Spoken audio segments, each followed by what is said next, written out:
Fingers and raised voices. We begin here at 6 with the Oval Office outburst that ended with the Ukrainian president being told to leave the White House.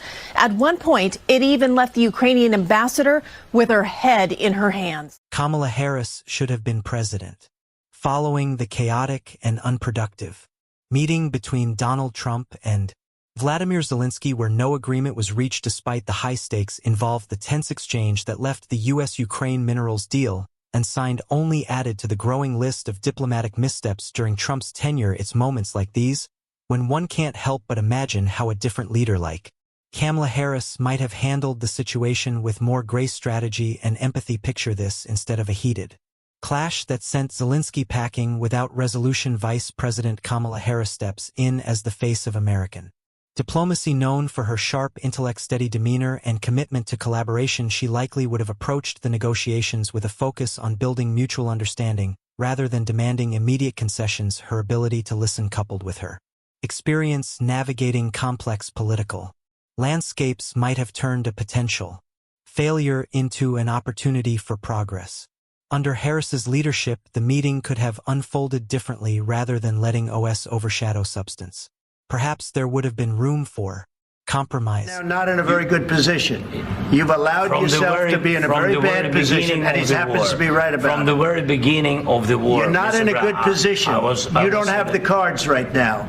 With us, you start having cards. Right now, you don't. You're playing cards. You're playing cards. You're gambling with the lives of millions of people. A balanced approach that respected Ukraine's sovereignty while advancing shared interests instead of walking away empty-handed. Both sides might have emerged with a foundation for future cooperation, reinforcing trust and stability in the U.S.-Ukraine relationship.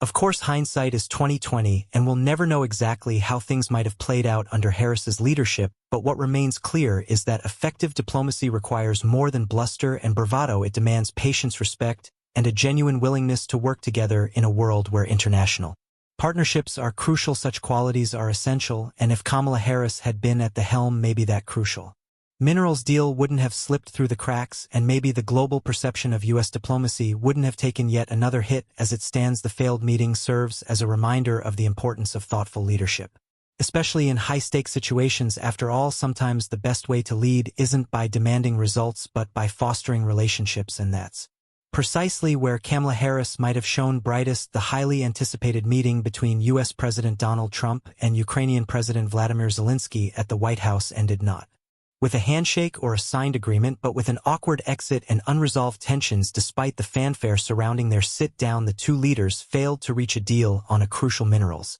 partnership that could have bolstered economic ties between their nations. What started as a diplomatic photo opportunity quickly devolved into a tense standoff behind closed doors. It's of America and for the good of the world. I'm aligned with the world, and I want to get this thing over with. You see the hatred he's got for Putin. It's very tough for me to make a deal with that kind of hate. He's got tremendous hatred, and I understand that, but I can tell you the other side isn't exactly in love with, him either. So it's not a question of alignment. I'm aligned with the world. I want to get the thing set. I'm aligned with Europe. I want to see if we can get this thing done. You want me to be tough? I could be tougher than any human being you've ever seen. I'd be so tough. But you're never going to get a deal that way. So that's... Report suggests the disagreement centered around conflicting demands and perceived pressures, leaving both sides unwilling to budge. As a result, Zelensky and his delegation were quiet, ushered out of the White House without finalizing the much anticipated agreement, a move that stunned observers and raised questions about the state of US-Ukraine relations. While details of the heated exchange remain murky, insiders paint a picture of clashing personalities and priorities. Trump, known for his transactional approach to diplomacy, reportedly pushed hard for concessions that Zelensky, a leader navigating war and domestic challenges, wasn't prepared to grant. For his part, Zelensky likely saw this as an opportunity to assert Ukraine independence and protect its interests, even if it meant walking away empty-handed. The lack of resolution left many scratching their heads. The proposed minerals deal was seen as a win-win, strengthening Ukraine's struggling economy while securing key resources for the United States. Instead, the meeting ended in stalemate, highlighting the fragility of international negotiations when egos and agendas collide for Trump. The failure added another layer of scrutiny to his already controversial foreign policy record. Critics pointed to the incident as evidence of his divisive style undermining diplomatic progress. Meanwhile, Zelensky returned home to mixed reactions, praised by some for standing firm, criticized by others for missing a chance to secure vital support. In the end, the botched meeting served as a stark reminder that diplomacy isn't always smooth sailing. Sometimes even the most carefully choreographed encounters can unravel, leaving both parties and the world wondering what went wrong. With no agreement reached, the stage is set for future negotiation, but one thing is clear: trust and compromise will be essential if either side hopes to salvage this fractured relationship. Extraordinary, these scenes, and now no press conference, no statement, no deal being signed. And in that Truth Social post, it was almost as if the president was scolding a naughty child, saying you can come back down from your room when you learn to behave. Jonathan, a moment without precedent in living memory in the United States, where a meeting of two heads of states comes to an end in such a disastrous fashion. And in the last few minutes, we're also hearing from Fox News in the United States that a White House official has told them, and I quote, "Trump kicked out Zelensky. He did not walk off on his own. The rare minerals deal was not signed." The White House says the Ukrainians were, and again I quote, "begging to reset."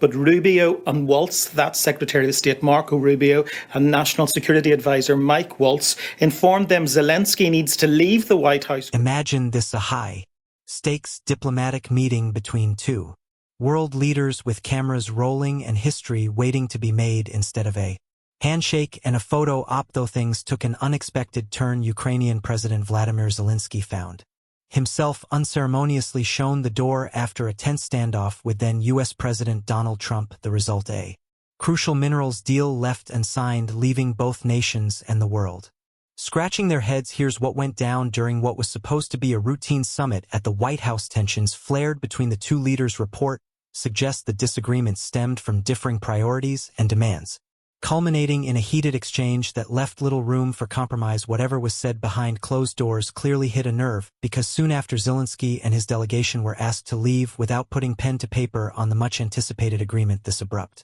dismissal wasn't just awkward, it had serious implications. The proposed minerals deal was seen as vital for strengthening economic ties between Ukraine and the United States, not to mention boosting Ukraine's struggling economy. But instead of sealing the deal, Zelensky walked out empty-handed, his visit ending on a sour note. While neither side has provided full details of the clash, insiders paint a picture of clashing egos and conflicting agenda.